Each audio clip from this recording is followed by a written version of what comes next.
لله رب العالمين.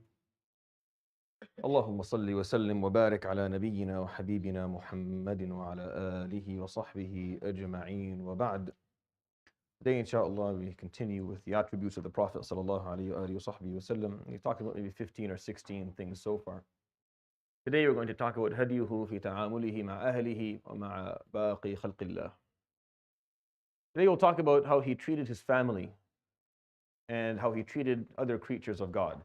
And again, I don't put these two together because they're the same. I put them together just because I poorly planned this, and I planned for 30 sessions and I only have 21, so I have to kind of combine a couple of them together. So it's really random and it's not, there's really no pattern to it. So we'll talk about those two together, inshallah, within the time. Inshallah, we'll stick to the time. The Prophet ﷺ was definitely a family man.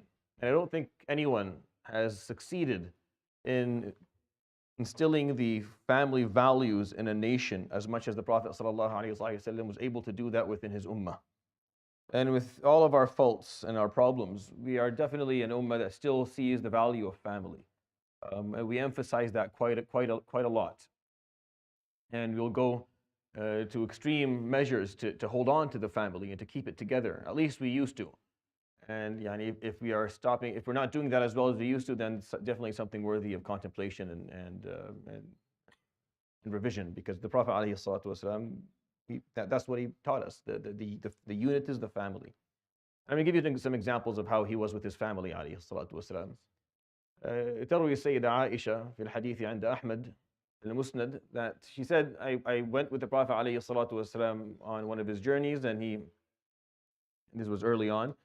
And he kind of stayed behind a little bit and let the army move. And he told me, okay, let's race. So we raced, and I was young, a little bit young, and I beat him. I was quicker than him. So he said, all right.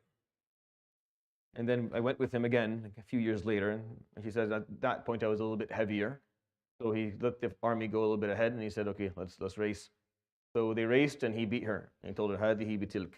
1-1. We're even now. Sallallahu Alaihi Wasallam.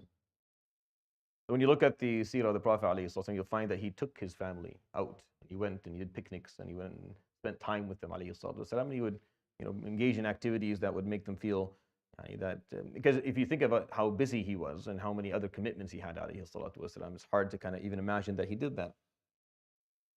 Yarwi al-Bukhari that the Prophet ﷺ was once in one of the houses of his wives, and another wife sent some food in a qasa, in a container, a bowl. So he opens the door, and she had sent this food. So he took the food.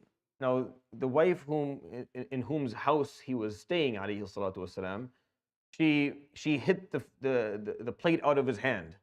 Of jealousy, she slammed the plate, and the plate went flying, and it broke in front of the guests, the men who were in the room.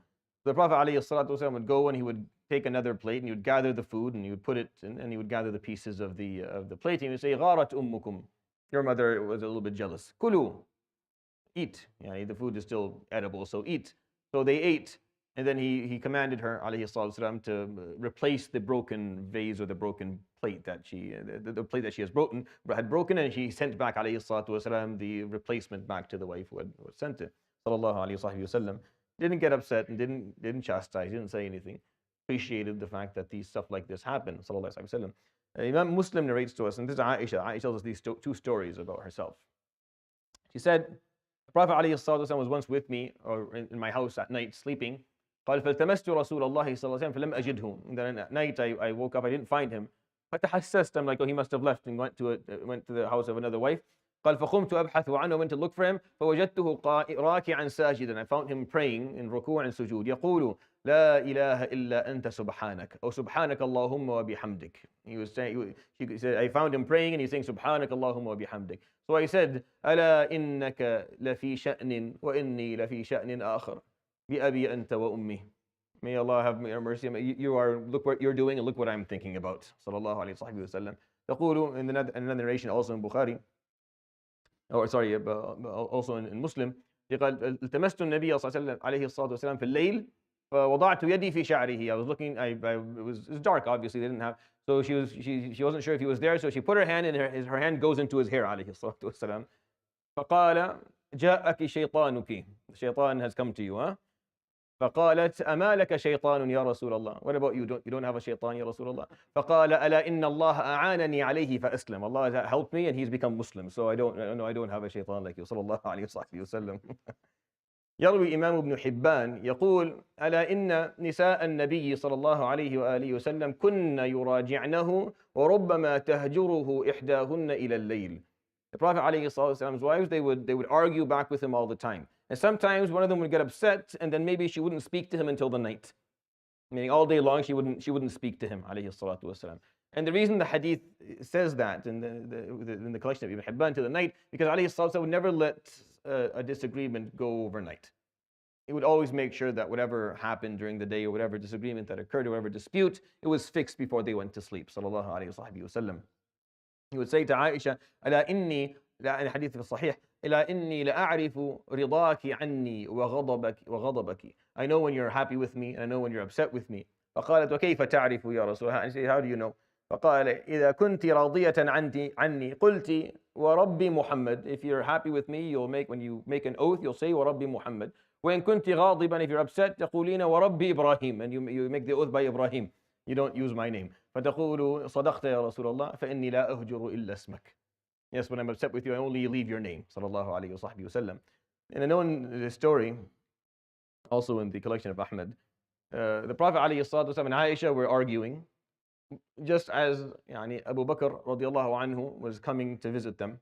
So he could hear Aisha radiallahu anha raising her voice from behind the door. Like she's yelling and she's upset about something. The Prophet ﷺ is discussing with her and she's yelling.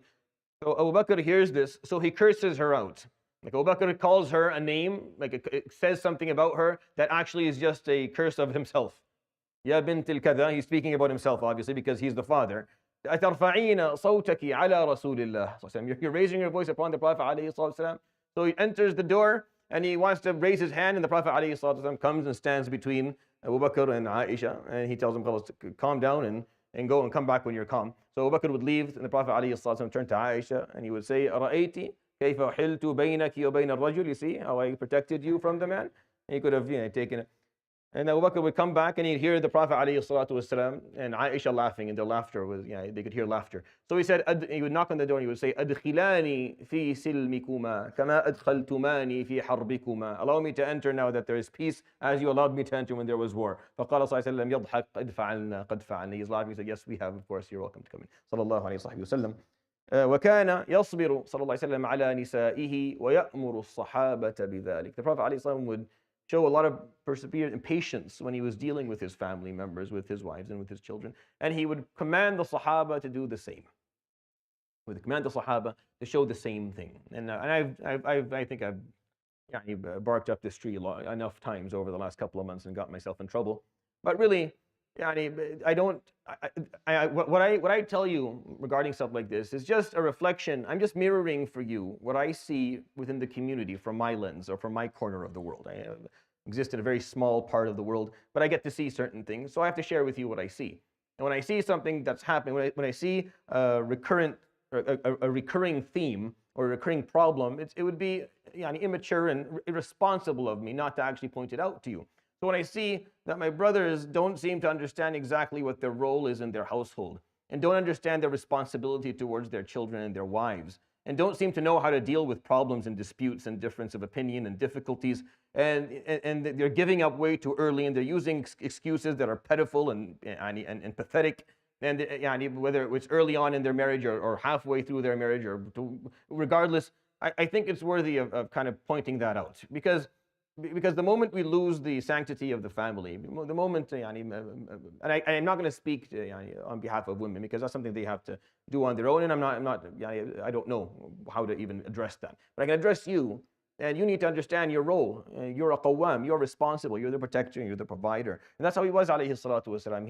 He understood that role, and he taught us that role, alayhi salatu wasalam, and he held on to his family, no matter how difficult it was, and no matter what happened. He's Rasulullah, imagine himself. But at home he's a husband. At home he was a husband, just like any other husband. تقول سيدة عائشة كان رسول الله في الحديث عن البخاري كان رسول الله صلى الله عليه وسلم في مهنة أهله. He was always in the service of his family. يخصف نعله يرقع ثوبه يكنس داره يعمل في بيته ما يعمل الرجال في بيوتهم. He would sweep the floor. He would fix his shoe. He would sew something into if there was a tear in his clothing. And he would do in his house whatever men would do in their homes. تقول أم سلمة ما دخل رسول الله صلى الله عليه وسلم بيته إلا متبسما. He never entered his house without a smile. No, we all do that, don't we? I mean, that's an easy one. All men here, I'm sure, enter their house with the biggest smile in the world. La ilaha illallah. Sallallahu alayhi wa sallam. He never entered his home without a smile on his face, alayhi salatu wasalam. And this is just explaining how he was and what he did, and how he saw his role in his household, sallallahu alayhi wa sallam. Aisha tells us stories of when the Habasha were in the masjid and they were playing, and she wanted to watch. So the Prophet ﷺ stood for her so that she would be able to look, and he stood for her for a very long time. And he got tired to ask her, Ya Aisha, araditi, ya shabi'ati, are you done? Are you happy? She said, no. فيقف النبي عليه الصلاة والسلام waiting for her to finish watching the Habasha because he's holding the curtain up for her. تقول عائشة كنت إذا حضت شربت من قصعة ثم ناولتها رسول الله لأرى يشرب من في أم لا يشرب. So this is a kind of an interesting hadith because it's the Arab before Islam, as many cultures by the way, would see women during their period to be something that is impure. So they would stay away from them. They wouldn't eat with them. They wouldn't. This is the practice. So Aisha, whenever she was on her period, she would drink from a cup and then give it to the Prophet ﷺ to see if he would drink after her or not. Because so the Prophet ﷺ would take the cup and drink from exactly where she drank, sallallahu alayhi wasallam, hatta yurdiyaha, to make her feel better about herself during that time. Because that was the cultural kind of understanding that existed before Islam. Alayhi salatu wasallam, with his grandchildren, with Al-Hasan and Al-Husayn, he would go to his daughter's home and he would play with them. And he would take them out into the alley and play with them and take them into the masjid. And once the hadith, there's some dispute on its authenticity, but it's been narrated by Imam Tabarani, Ibn Asakir, and has a reasonable chain of narration, that he was playing with them and he had put Al-Hasan on his back and he was on all four. So one of those Ansar came by in narration when Jabir came by, قال ما تصنع يا رسول, what are you doing? And he said, I'm playing with my grandchildren. فقال نعم المطية مطيتكما. What a great ride you both have, Al-Hasan and Hussein. And he would say, عليه الصلاة والسلام, ونعم الراكبان هما. And what good riders they are, what good horsemen they are. صلى الله عليه وسلم. وأبوهما خير منهما. And their father is better than them. رضي الله عن سيدنا علي عليه السلام. The Prophet عليه الصلاة والسلام would sometimes be praying and Al-Hasan or Al-Hussein would come and they would sit on his head during sujood. And he would wait, alayhi salatu wasalam, to the point where the Sahaba who were behind weren't sure if the Prophet, if the Salah had changed, if Salah now is a 15-minute sujood or something, because it wasn't like that yesterday. And the Prophet ﷺ would wait, and then after Salah he would say that Salah hasn't changed, it's just my grandson sat on me, and I waited for him. I didn't want to get up and have him fall over, so I waited for him, sallallahu alayhi wa sallam. He would be giving a khutbah sometimes. And Al-Hasan would wander because Al-Hasan and Hussein lived close by. So he would wander into the masjid. So the Prophet ﷺ would come down the minbar, pick up Sayyidina Al-Hasan and Hussein and carry them and give the khutbah carrying a child in his hand, ﷺ. Whenever Fatima, the hadith is in Bukhari and Muslim, whenever the Prophet ﷺ whenever Fatima visited him, ﷺ, قال كان إذا دخلت فاطمة قام صلى الله عليه وسلم من مكانه فأخذ بيدها وقبل رأسها وأجلسها مكانه. وكان إذا دخل عليها قامت من مكانها فأخذت بيده وقبلت رأسه وأجلسته مكانها. صلى الله عليه وسلم. Whenever his daughter entered, he would get up, he would go to her, he'd take her by the hand, he'd kiss her head and have her sit exactly where he sat. And this is obviously evidence of honoring somebody. Back in the day, if you sat someone in your spot in the house, that means you're honoring them. So the Prophet ﷺ would do this to Sayyidatuna Fatima. And he would tell her, and this is like way at the beginning of Islam, when he gathered his family to do da'wah, he would say, Ya Fatima, salini min mali ma shi'ti u'tiki, ولكن أنقذي نفسك من النار فإني لا أغني عنك من الله شيئا. Oh Fatima, ask me from my wealth whatever you want, I give it all to you. But I can't save you from the hellfire, you need to save yourself. Sallallahu alayhi wa sallam. Whenever Fatima and Sayyidina Ali would have a dispute, for example, in the hadith is Ibn Majah, the Prophet ﷺ went to his daughter's house and asking for Sayyidina Ali. So Fatima said he left upset. He fought and he left upset. So the Prophet ﷺ went to look for him. So he found him sleeping right outside of the masjid on the sand or on the dust. he was sleeping, radiallahu anhu, and his forehead and head was all turab because of where he was sleeping. So the Prophet ﷺ would come and wake him up and he'd say, "Qum Aba Turab." Qum Aba Turab. Oh, yani Abu Turab, yani the guy with the sand. Get up. And he would get him up, alayhi salatu wasalam, and walk him back to his house, yani to his house, and he would, yani, yuslih baynahu wa baynahu. He would take time to, yani, fix the whatever dispute and problem happened. The biggest mistake you make these days, if you have a problem with your spouse, is tell a family member. Like, it's suicide. You tell a father or a mother and watch. They do not, there's no help. They walk in, like, when people fight, by the way, they're looking for help. Like when a man and a woman fight, no matter what they come and tell you, and they're upset and they're yelling, and deep down inside, what they want is help. Like, they don't want to lose their marriage. They want it, but they're upset and they're angry and they're triggered. So they come to a family member and they're very upset. Now, a rational, logical, good family member will allow that person to get it all out, and then they will bring it back to an equilibrium, and they'll go figure out a way to fix it. They don't get all triggered and upset with them, and then they ruin a marriage, and they get involved and they start pointing out the flaws of the other person. Sometimes all a mother is waiting for is for her son to say one thing about his wife, and then she opens up the cookbook, and she goes through every flaw since the day she was born until the day, and how she. That's not, you want to ruin people's marriages and lives, especially people who have children. Be very careful. Alayhi salatu wasalam never once got involved in any of these disputes. He never said a word. He would just do islah. He would just bring them together and help them figure things out and work things out. Sallallahu alayhi wa sallam. He shows so much perseverance with Abu Lahab because he was family. Abu Lahab, by the way, on eight different occasions during his life, alayhi salatu wasalam, with him, would verbally and physically offend him. Like Abu Lahab, there's a separate lecture, just how Abu Lahab, he went out of his way, he became creative with how he was going to harm the Prophet ﷺ. Not once did he say a word, ﷺ. Not once did he turn to his uncle and say something rude, because it's his uncle. Because it was his uncle. He would never do that. It's family. It's family. And that's how he saw the value of family, ﷺ. As for the other creatures of Allah subhanahu wa ta'ala, there's an abundance of narrations for both, but I don't want to keep you here too long. And I'll give you an example. The Prophet ﷺ owned animals, and he named all of the animals he owned. All of them had names, everything. He had a donkey that was named Afir, and he had a camel he called a Thalab, and that camel was killed on the day of Hudaybiyah. وَعَرَفَ النَّاسُ الْحُزْنَ فِي وَجْهِهِ صلى الله عليه وسلم. They knew how upset he was when the camel was killed, because he put Uthman on the camel, and he sent him into Mecca and they killed the camel. They killed the Thalab, and it hurt him, alayhi salatu wasalam. He owned a number of different female camels, amongst them Al-Qaswa, we'll talk about in a moment, and Al-Adba, and Al-Jad'a, and he owned a female mule. Huh? What do you think the name of the female mule is? Duldul, that's the name. Imagine this name. This is it's a very simple, this is what he called his female mule, alayhi salatu wasalam. He named all of his animals. And he would see a cat on the shoulder of Abdul Rahman ibn Sakhr al-Dawsi, and we'd call him Abu Hir, and he became Abu Hurairah till this day. That's how we know him.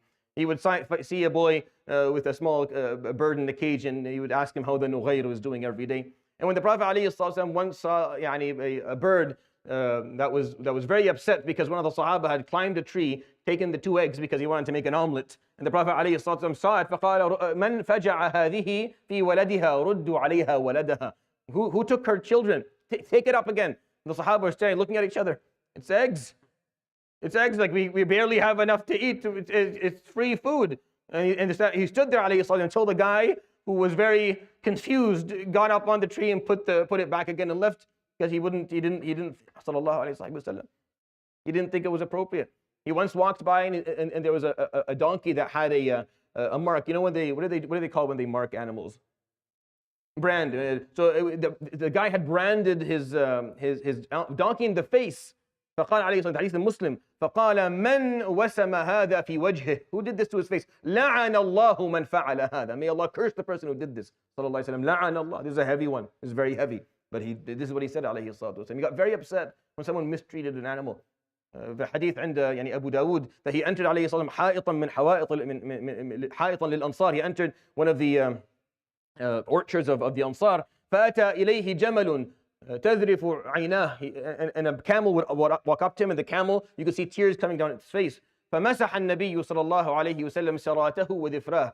وذفراه, meaning he basically patted behind his ears and his mane, and he came close to him عليه الصلاة والسلام وكأنه يكلمه, as if he's speaking to him. فقال من صاحب هذا الجمل, who owns this camel?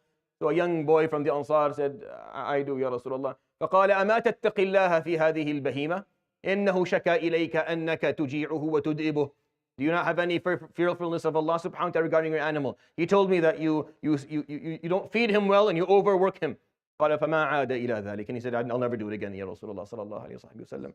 He came alayhi salatu wasalam once for a man who was going to slaughter a sheep, and he had put the sheep under his foot as he was sharpening his knife, Hadith Tabarani. And the Prophet alayhi salatu wasalam قال أفلا قبل هذا, you couldn't do this before. أتريد أن تميتها موتتين? You want to kill it twice? Kill it once. Go do your thing and then come back, and while you're standing there sharpening your knife in front of it. صلى الله عليه وسلم. حديث عند النسائي, he would say ما من رجل يقتل عصفورا فما فوقها إلا بغير حقها إلا سأله الله عنها يوم القيامة.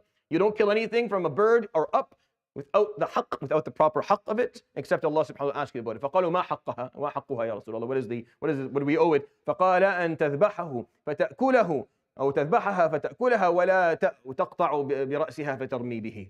You don't chop his head off and throw it away, but you slaughter it properly and you eat it. You honor it by using it as sustenance. You don't just throw it away. صلى الله عليه وسلم. ونهى أن تتخذ البهائم غرضا. Meaning he did not. People would sometimes use animals as target to practice, or they would use them for different. They would use them for game, for some type, and people still do that today. And he would say no, you're not allowed to do that. ونهى عن تصبير البهائم. And he would say never ever let an animal go hungry. And if you perform siyam, that's true. You don't do that to an animal. Sallallahu alayhi wa sallam. He had a personal relationship with animals. Alayhi salatu wasalam. I love this hadith in Bukhari about the qaswa. Once the qaswa, when he came to Hudaybiyah alayhi salatu wasalam, once he arrived at he was on the qaswa, it stopped moving because he had come really close to Mecca, and just before the haram it stopped. So the Sahaba joked, خلأت القصوى. خلأت meaning is disobeying. It's disobeying the Prophet alayhi salam. They're joking because they know alayhi salam loved his animals, and when they were just kind of giving a little bit of a poke. فقال صلى الله عليه وسلم ما خلأت القصوى وما كان ذلك لها بخلق. No, it did not disobey, and that's not its characteristics. That's not its ethics. He's talking about an animal. وما كان ذلك لها بخلق, and that's not the ethics or the morals of this animal. وإنما حبسها حابس الفيل. What stopped it was stopped the elephant many years ago, not to enter Mecca for bloodshed. Sallallahu alayhi wa sallam. I'll end with this because we're over time now. And this story is in Maghazi al-Waqidi, where the Prophet ﷺ was on a journey. And we think this is probably on the way to Hudaybiyah, actually, because he took a different route. He didn't want to meet Khalid ibn Walid, who was coming to stop him, so he went around. So he went through mountains. So as they were going through mountains, it was much more difficult to kind of maneuver and walk. And it's hard to move people who are in ihram and with animals and weapons and stuff. It's hard. So they came, and it was a very narrow path, and he would come by a female dog who had given birth and was breastfeeding its children. So he would say عليه الصلاة والسلام لا تؤذوها ثم جعل جعيل بن سراقة أمامها يحميها. And the Prophet عليه الصلاة والسلام said, don't harm this animal. And he put one of the Sahaba, his name is Ju'ayl ibn Suraqa, and he said, stand here and have everyone go around. Don't anyone bother this animal as it breastfeeds. It's a dog. Dogs aren't your enemies, by the way. They're not Muslim enemies. Don't overdo it when it comes to what it means to deal with animals. But that's how he was, alayhi salatu wasalam, when he dealt with different types of animals, and he was someone who valued. I think the reason why I put them together is because the alayhi salatu wasalam, it seems to me that obviously he's a family man, and he really did see the value, or he really did emphasize the value and the importance of the family, but he saw his animals as a part of his family as well. And he treated his animals alayhi salatu as if they're part of the family. And I think that's interesting because today we're not a community that has a lot of pets. We don't tend to do that. And we tend to mock people who do and think it's silly that they have pets and they love their pets. I don't think that's actually appropriate. I think the Prophet ﷺ loved his pets. He loved his animals. He really did value them. He took care of them. And he named them. He was upset when they were, when one of them died, and he cared for these creatures. He really did, alayhi salatu. He saw them to be, they are partners on this planet. They have every right to be here, and they have every right to be respected and taken care of, just like everyone else. And I think that's important to kind of remind. I'm not encouraging you to go buy dogs or anything, but I'm explaining to you like how he saw things, alayhi salatu wasalam, and how he valued it. And I think sometimes we don't realize that in his life, alayhi salatu wasalam. I'll end with that. هذا هو حبيبكم صلوا عليه صلى الله عليه وآله وصحبه وسلم. سبحان الله وبحمده لا إله إلا أنت أستغفرك وأتوب إليك. وصلى الله وسلم وبارك على نبينا محمد وعلى آله وصحبه أجمعين. جزاكم الله خيرا وبارك الله فيكم. والسلام عليكم ورحمة الله.